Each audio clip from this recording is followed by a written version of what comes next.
साध येते तुझी धावते वैष्णवाला दिशा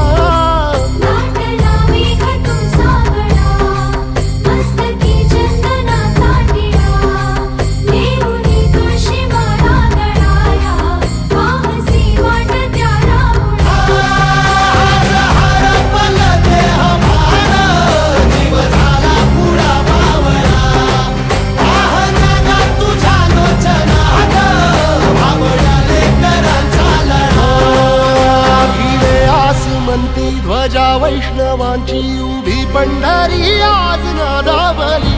तुझे नाव ओठी तुझे रूप ध्यानी जीवाला तुझी आस गा लागली जरी बाप साऱ्या जगाचा परी तू आम्हाले कराची